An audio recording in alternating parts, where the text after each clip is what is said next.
Hello dear students, good morning to all. Today we will discuss our next topic that is of investment multiplier. जैसे कि हमें नाम से समझ आ रहा है इन्वेस्टमेंट मल्टीप्लायर मीन्स जो भी हम इन्वेस्टमेंट कर रहे हैं वो हमें मल्टीपल टाइम मल्टीप्लाई होकर के as a return as a income हमें रिसीव हो रही है। तो ये बट इसकी वर्किंग प्रोसेस क्या है, इसकी वर्किंग मैकेनिज्म क्या है वो हम यहाँ पर समझने की कोशिश करेंगे। मैं इसको थोड़ा सा एक एग्जांपल लेके आपको समझाती हूँ कि सपोज दैट कि हम ये डिसाइड करते हैं कि हमने 100 रुपये जो है वो इन्वेस्ट करने हैं और 100 रुपये जो इन्वेस्ट करने हैं हमने, जैसे मैं 100 रुपये कुछ इन्वेस्ट करती हूँ, 100 रुपये का जो मैं 100 रुपये मेरे पास है और मैं 100 रुपये को इन्वेस्ट करती हूँ जो मैंने वेजिटेबल्स खरीदे या मैंने कुछ ग्रॉसरी का सामान खरीदा। तो जहाँ से मैंने 100 रुपये खर्च किए, मतलब मैंने अपना एक्सपेंडिचर किया किसी चीज़ को कंज्यूम करने के लिए, और जहाँ मैंने वो पैसे दिए वो किसी की इनकम बनी, वेजिटेबल वाले की इनकम बनी, सिमिलरली ग्रॉसरी वाले की इनकम बनी, जो भी मतलब मैंने सामान लिया वो जो मेरी इनकम है, जो मेरा एक्सपेंडिचर है वो दूसरे की इनकम होती है। इस तरीके से हमारे इकोनॉमी के अंदर ये सर्कुलर फ्लो ऑफ इनकम चला रहता है। बट मल्टीप्लायर यहाँ पे बोला इन्वेस्टमेंट मल्टीप्लायर, जैसे कि गवर्नमेंट जो है, गवर्नमेंट ये डिसाइड करती है कि मैं 100 करोड़ रुपए का एक फ्लाईओवर बनाने के लिए वो 100 करोड़ रुपए जो वो इशू कर देती है। अब गवर्नमेंट जो है वो 100 करोड़ रुपए इशू करती है for the purpose of construction of the flyover.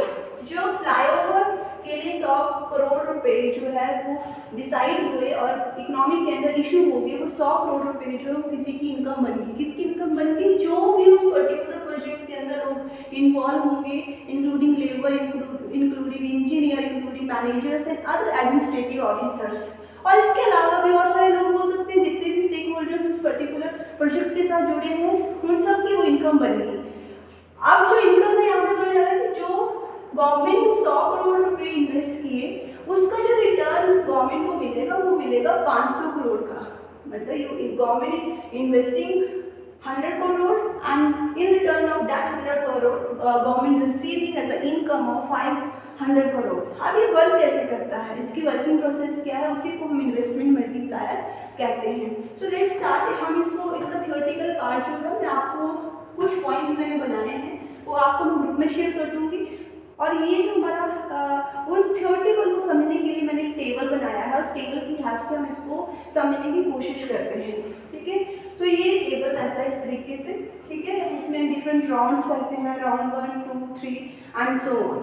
ठीक है, हमारे पास पहला कॉलम रहता है राउंड का, दूसरा कॉलम रहता है चेंज इन इन्वेस्टमेंट, जो हम इन्वेस्टमेंट कर रहे हैं, चेंज इन इनकम का तीसरा कॉलम रहता है। उसके बाद हम चेंज इन कंजम्पशन को कैलकुलेट करेंगे, जिसमें हम मार्जिनल प्रोपेंसिटी टू कंज्यूम देखेंगे। इसके बाद हम चेंज इन सेविंग करेंगे, जिसमें मार्जिनल प्रोपेंसिटी टू सेव करेंगे। ठीक है, इसके अंदर ये डिसाइड किया गया इस पर्टिकुलर इन्वेस्टमेंट मल्टीप्लायर का जो हमारा मॉडल है, इसमें ये डिसाइड किया गया, ये अज्यूम किया गया और decide it is assume that कि जो हमारा मार्जिनल प्रोपेंसिटी टू कंज्यूम होगा वो 80% होगा और जो हमारा मार्जिनल प्रोपेंसिटी टू सेव होगा वो 20% होगा। इसलिए मैंने इसको 0.8 और 0.2 करके यहाँ पे मेंशन कर दिया है। अब हम बात करते हैं कि हमारा फर्स्ट राउंड में क्या बात हुई। फर्स्ट राउंड में हमारी बात हो रही है कि गवर्नमेंट ने 100 करोड़ की इन्वेस्टमेंट की। अब यहाँ पे इसको डेल्टा का मतलब होता है कि something you representing change in. अब डेल्टा है मतलब कि इससे पहले भी कोई इन्वेस्टमेंट है इकोनॉमी के अंदर, सिस्टम के अंदर पहले से कोई इन्वेस्टमेंट है, बट उस इन्वेस्टमेंट से अलावा कोई इन्वेस्टमेंट की गई, उसको चेंज इन इन्वेस्टमेंट बोला गया। ठीक है, तो वो इन्वेस्टमेंट मानी गई और गवर्नमेंट ने बोला कि मैं 100 करोड़ रुपये इन्वेस्ट कर रहा हूँ। जैसे ही 100 करोड़ रुपये गवर्नमेंट ने इन्वेस्टमेंट किए वो इनकम बन गई। पहले से कोई इनकम है बट एक नई इनकम और आई जिसको चेंज इन इनकम बोला गया। 100 करोड़ वो उन सभी लोगों की इनकम बन गई जो उस पर्टिकुलर प्रोजेक्ट में इन्वॉल्व रहेंगे। अब यहाँ पे बोला गया कि इस इनकम का 80% जो है वो सारे ही स्टेक होल्डर्स कंज्यूम कर लेंगे और 20% उसका सेव कर देंगे। तो हमने यहाँ पर 80% ऑफ 100 करोड़ का निकाला 80 करोड़ एंड 20% ऑफ 100 का निकाला 20 करोड़। तो 80 करोड़ जो है वो कंज्यूम कर लिए गए और 20 करोड़ जो है वो सेव कर लिए गए। अगर हमें ये करोड़ में बहुत बड़ा फिगर लग रहा है तो आप इसको रुपीस में भी अंडरस्टैंड कर सकते हैं। मेन थिंग इज कि आपको कॉन्सेप्ट समझ आना चाहिए, ठीक है। अब हमने फर्दर यही साइकिल हमने चेक करना है कि जो हमने कंज्यूम किया, मतलब एज अ कंजम्पशन के लिए जो हमने एक्सपेंडिचर किया वो किसी की इनकम बनी, और जो इनकम बनी वो हम चेंज इन इनकम में लिख देंगे 80 करोड़, और 80 करोड़ का फिर 80% निकालेंगे 64 करोड़, और 80 करोड़ का फिर हम 20% निकालेंगे 60 करोड़। सिमिलरली इसी तरीके से हम 64 करोड़ जो हमने कंज्यूम किए, ठीक है, वो किसी की कंज्यूम मतलब कंजम्पशन के लिए हमने एक्सपेंडिचर किया, वो किसी की इनकम बन गई। हमने 64 करोड़ को इनकम में यहाँ पर लिख दिया, मैं कलर चेंज कर देती हूँ। ये 64 करोड़ जो है हमने इनकम में लिख दिया कि 64 crore now our income. 64 crore का 80% निकाला 51.2 करोड़ लिख दिया, एंड 64 का 20% 12.8 करोड़ निकाला। आप चेक कर सकते हैं, वैल्यूज क्रॉस चेक भी कर सकते हैं आप। सिमिलरली अब 51 करोड़ क्या है, कंजम्पशन एक्सपेंडिचर है, तो वो किसी की इनकम बनी, और अब ये इनकम वाले कॉलम में हमने लिख दिया 51.2 करोड़, और हम इसको भी कैलकुलेट करेंगे। आप फर्दर इस पूरी प्रोसेस को कैलकुलेट कर सकते हैं। अब क्वेश्चन ये अराइज होता है कि ये कैलकुलेशन कब तक चलेगी और ये प्रोसेस कब तक चलेगी। ये तब तक चलेगी जब तक हमारा डेल्टा आई जो है it should be equal to delta S, मतलब जो हमारा इन्वेस्टमेंट है that should be equal to our save. मतलब 100 करोड़ रुपए यहाँ पर हम कुछ कंजम्पशन कर रहे हैं 100 करोड़ का, और कुछ सेव कर रहे हैं, जैसे 20 करोड़, 16 करोड़, 12 करोड़ समथिंग, इससे आगे भी आएगा, 9 करोड़ आ गया, मान लो 5 करोड़ आ गया, 4 करोड़ आ गया, जो भी कैलकुलेशन बनती है, तब ये बैंक में जाके कितना हो जाएगा, एक टाइम के बाद 100 करोड़ बैंक में जमा हो जाएगा। जब जितना सरकार ने इशू किया था, गवर्नमेंट ने इशू किया था, जितनी हमारी इन्वेस्टमेंट थी उतनी बैंक में जाके सेविंग होगी, तब हमारा इन्वेस्टमेंट मल्टीप्लायर की प्रोसेस जो है वो क्लोज हो जाएगी। ओके, अब इन्वेस्टमेंट मल्टीप्लायर की प्रोसेस क्लोज हो गई। अब क्वेश्चन ये राइज होता है कि हमारी इनकम कितनी आई, किसी भी कंट्री की जीडीपी निकालनी है, नेशनल इनकम निकालनी है। अभी ये जो काम हो रहा है कंट्री की इनकम को अफेक्ट कर रहा है। Now we will proceed for the calculation of the income और मल्टीप्लाई, ठीक है। अभी हमने बोला यहाँ पे हमने बताया कि 100 करोड़ को इन्वेस्ट कर रही है गवर्नमेंट, तो 500 करोड़ की इनकम अर्न कर रही है, बट हाउ, कैसे, हम यहाँ पे चेक करेंगे।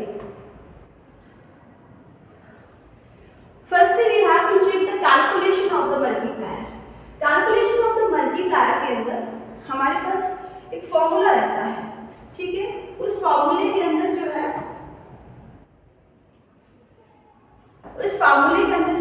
हमारे पास कैलकुलेशन ऑफ मल्टीप्लायर रहता है, ये जिसको हमने डिनोट किया है K।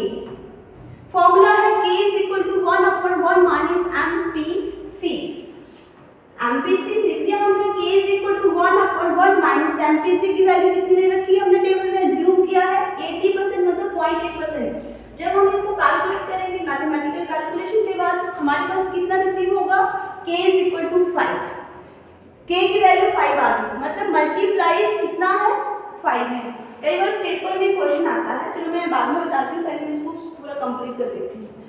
ये तो आ गई हमारी कैलकुलेशन ऑफ मल्टीप्लायर। अब बात करते हैं calculation of change in income. Income कितनी चेंज हुई, इसको भी हम चेक कर लेते हैं। इसका भी हमारे पास फॉर्मूला है, multiplier is equal to change in income upon change in investment. तो हमने ये फॉर्मूला जो है यहाँ पर लिख दिया है, ठीक है। आप इस फॉर्मूले के अंदर जो वैल्यू है उसको पुट करेंगे।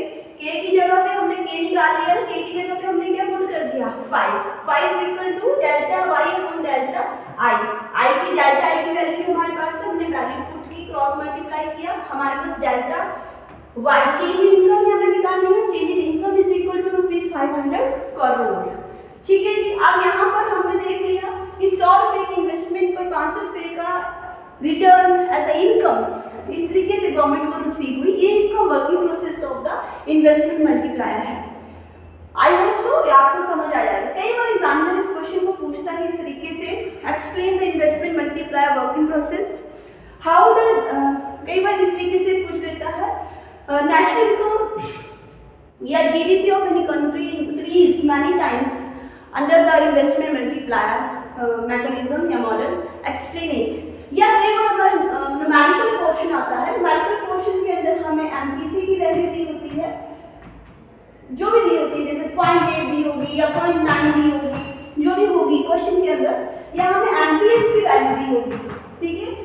एमपीएस की वैल्यू होगी हमारे पास 0.3 या 0.4, एग्जामिनर कुछ भी वैल्यू दे रहा है, या हमें पूछा जाता है कि आप मल्टीप्लायर निकालिए, ठीक है, कितना मल्टीप्लायर आएगा, ठीक है, इन्वेस्टमेंट दे रखी है, हमारे पास समथिंग जो भी दे रखा होगा, हमें चेंज इन इनकम निकालना है, हमें इनमें से जो वैल्यू दे रखी होगी हम उसको फॉर्मूले में पुट करेंगे और जो हमने निकालनी है उसकी कैलकुलेशन करके हम उसकी वैल्यू को निकाल सकते हैं।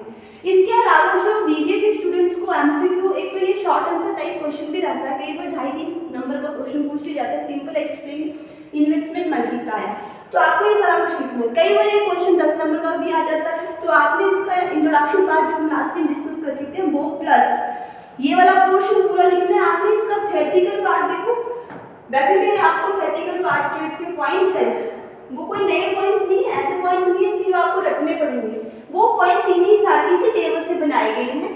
ऐसे अगर आपको ये टेबल समझ आ गया कि इसमें क्या बात हो रही है, आप उन सारे पॉइंट्स को, ठीक है, इन सारे न्यूमेरिकल जो भी हमने ये न्यूमेरिक एनालिसिस किया, इसको आप जो थ्योरेटिकल पॉइंट्स बना करके लिख सकते हैं। बाकी का रेशो है मैं आपको उसका पीडीएफ जो है ग्रुप में शेयर कर दूंगी कि इन्वेस्टमेंट, चेंज इन्वेस्टमेंट इतनी गई, इनकम इतनी हुई, एमपीसी इतना हुआ, एमपीएस इतना हुआ, ठीक है। ये सारा प्रोसेस आप एक्सप्लेन करेंगे 3 to 4 पॉइंट्स में। जैसे हमारे पास 3 साइकिल्स हैं तो आप 3 पॉइंट्स बना सकते हैं, 4 पॉइंट बना सकते हैं, और हमें इस प्रोसेस को जो है वो स्टॉप कब करना है हमें बताना है। कई बार क्वेश्चन आता है कि इन्वेस्टमेंट मल्टीप्लायर जो प्रोसेस है when it will be stopped, तो आपका आंसर होना चाहिए, वहाँ पे ऑप्शन दी होती है कई बार कि डेल्टा, इसलिए की ऑप्शन होती है delta I should be greater than delta S, delta I less than delta S, delta I equal to delta S, और डेल्टा ये नन ऑफ दीज। तो आपको पता है किसके बराबर कौन से ऑप्शन सही है यहाँ पर, दिस वन। ये प्रोसेस कब स्टॉप हो जाएगी, जब हमारा delta S is equal to delta I हो जाएगा, ये delta I is equal to delta S हो जाएगा। ये हमारा एमसीक्यू क्वेश्चन बनता है बीबीए स्टूडेंट्स के लिए, ठीक है। उसके बाद अगर हम और एक एमसीक्यू को क्वेश्चन देखें तो हमारे पास ये क्वेश्चन आता है कि इनमें से कौन सी जो ऑप्शन है वो सही है, k is equal to 1/1 minus MPC, k is equal to 1/, MPS, k is equal to delta Y upon delta I, ठीक है। इनमें से कौन सी ऑप्शन सही है या कोई भी नहीं सही है, तो हमारे पास ये सारे ऑप्शन सही है। अच्छा, एक कई बार ये क्वेश्चन भी आता है MPC plus MPS it should be equal to 1, क्या ये सही है, या MPC plus MPS is less than 1 या greater than 1 in none of these. तो हमें पता है कि MPC plus MPS is equal to 1, क्यों, क्योंकि हमने बोला एमपीसी, देखो यहाँ पे हम कैलकुलेट करके देख लेते हैं, इज इक्वल टू 1, ठीक है। अब हम एमपीसी की वैल्यू निकाल देंगे तो 1 माइनस एमपी एस कर देंगे, ठीक है। तो हमने यही अपने यहाँ पर हम इसकी वैल्यू एमपीसी की वैल्यू लिख ली, या हमने यहाँ पर एमपीएस निकालना है, तो एमपीएस के ऊपर 1 माइनस एमपीसी, तो यहाँ पर हमने लिखा 1 माइनस एमपीएस, जिसकी जगह फिर हमने लिख दिया फिर ये किसके बराबर होता है, ये एमपीएस के बराबर होता है। तो ये मैथमेटिकल जो आपकी इक्वेशंस है उस तरीके से रहती हैं, तो ये आपको समझ आनी चाहिए, और आपको बेसिकली आपको ये और ये चीज़ें पता हैं, तो आप कोई भी फॉर्मूला जो भी यहाँ से देख सकते हैं कि कौन सा फॉर्मूला सही होगा, और ये बात आपको पता होनी चाहिए कि एमपीसी प्लस एमपीएस जो है इट ऑलवेज इक्वल टू 1 होता है। ये भी हमारा एक बेसिक फैक्चुअल इक्वेशन है। तो ये हमारा था, टेबल की हेल्प से हमने इसको कैलकुलेट किया। हमें अभी समझ आ गया कि इन्वेस्टमेंट मल्टीप्लाई कैसे काम करता है। जो हम इन्वेस्ट करते हैं वो किसी की इनकम बनती है, आगे वो फिर इन्वेस्ट करता है, कुछ इन्वेस्ट करता है, कुछ कुछ कंज्यूम करता है, कुछ सेव करता है, और इस तरीके से इन्वेस्टमेंट के अंदर कंजम्पशन और सेविंग प्रोसेस चली रहती है, और ये जो लास्ट में जाके हमारी सेविंग जो है वो इन्वेस्टमेंट के बराबर हो जाती है, तो ये प्रोसेस स्टॉप हो जाती है, नो ट्रांजेक्शन और द प्रोसेस विल स्टॉप। अब इसी कॉन्सेप्ट को डायग्राम की हेल्प से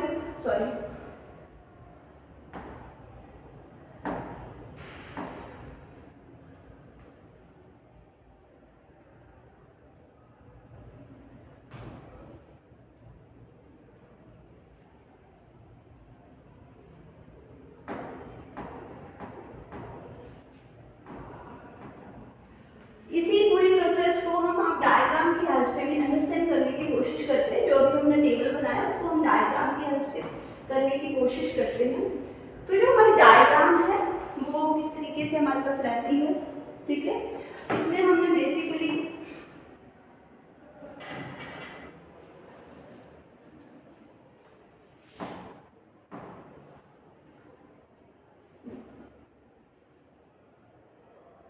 सिस्टम थोड़ा सा हैंग होता है।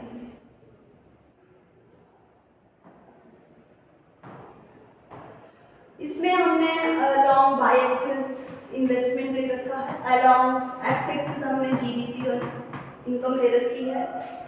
अब ये हमारा जो पॉइंट है इसको दूसरे कलर से ड्रॉ कर रही हूँ क्योंकि मैंने पिछले लेक्चर में बना दिया था, किसी कारण से टेक्निकल एरर की वजह से लेक्चर अच्छे से अपलोड नहीं हो पाया।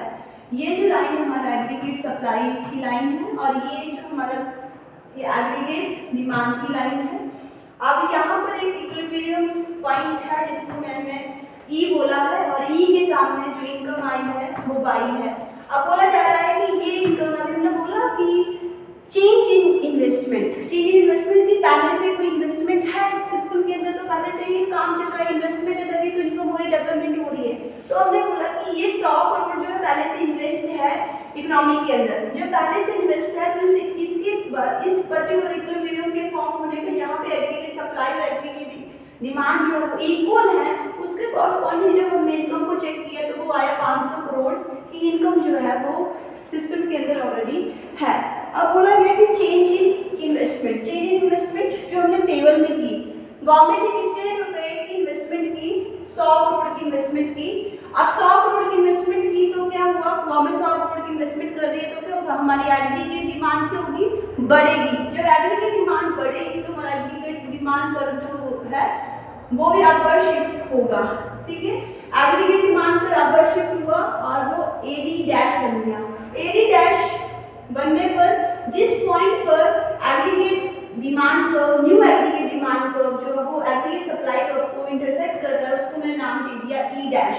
उसके कॉरस्पॉन्डिंग जब हमने अलॉन्ग वाई एक्स एक्सिस इसकी इनकम चेक की तो इनकम भी इसकी इंक्रीज इनकम, बढ़ी हुई इनकम पाएगी और वो बढ़ गई हमारे पास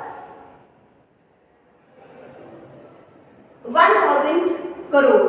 मतलब पहले हमारे पास इनकम थी OY, अब हमारे पास इनकम हो गई OY1।